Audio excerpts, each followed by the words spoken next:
Bonjour, ici Michel Cardinal et je vous souhaite la bienvenue à cette petite capsule vidéo où nous allons traiter ensemble cette fois-ci de la douleur thoracique, de ses signes et symptômes ainsi que des causes qui sont probables, finalement des causes probables associées à une douleur thoracique.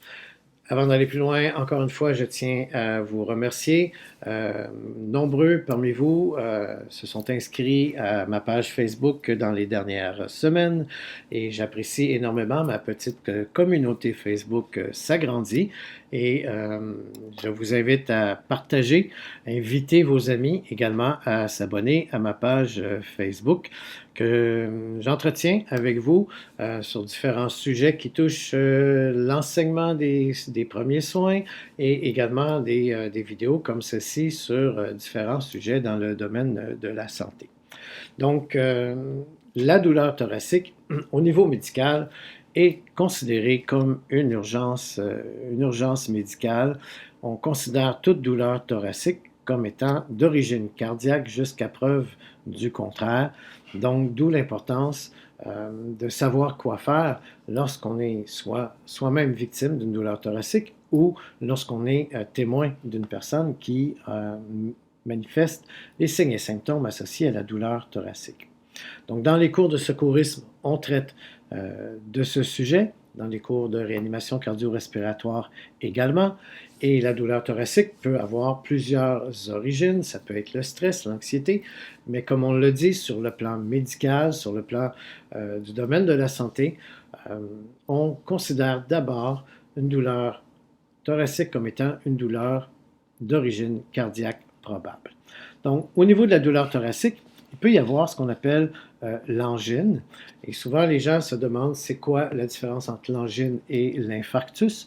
Donc, l'angine est une obstruction partielle de une ou de plusieurs artères coronaires. Donc, au niveau du cœur, nous avons des vaisseaux sanguins qui ont pour fonction de nourrir le muscle cardiaque. Avec les années et certains facteurs de risque, il peut s'accumuler des dépôts au niveau des artères, donc dans la paroi artérielle, qui vont contribuer à épaissir la paroi artérielle et diminuer le passage du sang. Donc, lorsque c'est obstrué partiellement, donc le sang passe quand même, mais le cœur est moins bien nourri et on peut avoir une douleur au niveau de la cage thoracique lorsqu'on va faire un effort au niveau cardiaque. C'est ce qu'on appelle l'angine. L'angine étant une condition, donc une maladie, et il peut y avoir plusieurs traitements. Ça peut être des traitements chirurgicaux ou des traitements au niveau de la médication. L'infarctus, c'est au niveau, toujours, ça se passe toujours au niveau des artères coronaires. Lorsque le sang circule moins bien, il peut avoir tendance à coaguler et il peut se former un caillot qui va bloquer complètement le passage du sang. Et lorsque un caillot s'installe, le sang ne passe plus. Et là, on a une partie du cœur qui n'est plus du tout nourrie. Et les cellules cardiaques associées à cette circulation sanguine qui ne fonctionne plus se mettent à mourir et le cœur peut finalement s'arrêter de battre. Donc l'infarctus étant une condition effectivement beaucoup plus grave puisqu'il y a un risque élevé d'arrêt cardiaque. Donc pour nous, c'est difficile de faire la différence entre est-ce que la personne fait une crise d'angine ou est-ce qu'elle fait un infarctus et les signes et symptômes peuvent se ressembler. Donc on va parler d'une douleur à la cage thoracique, d'un inconfort.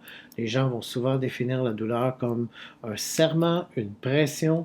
Cette douleur-là peut irradier, elle peut aller vers le haut du corps, les épaules, les bras, elle peut aller dans le dos également. Et ce n'est pas toujours associé au côté gauche, ça peut aussi une douleur qui peut irradier vers le côté droit. Des sueurs abondantes, nausées, vomissements, essoufflements, faiblesse sont des signes et symptômes qui sont à prendre au sérieux. Si vous manifestez ces signes et symptômes-là ou si quelqu'un manifeste de tels signes et symptômes, c'est une urgence médicale. La personne doit se rendre à l'hôpital en urgence, donc il est recommandé de faire le 911. Alors, c'était une petite capsule pour vous expliquer un peu les signes et symptômes d'une douleur thoracique quelles peuvent en être les causes, et toujours à considérer comme étant une urgence médicale probable d'origine cardiaque. C'est sûr qu'il y a d'autres causes, souvent le stress, l'anxiété peuvent créer des douleurs au niveau de la cage thoracique, mais il faut s'assurer d'abord et avant tout que ce n'est pas une douleur d'origine cardiaque. Donc, c'était Michel Cardinal qui vous remercie. Si vous avez aimé cette petite capsule vidéo, n'hésitez pas à la partager et à la prochaine.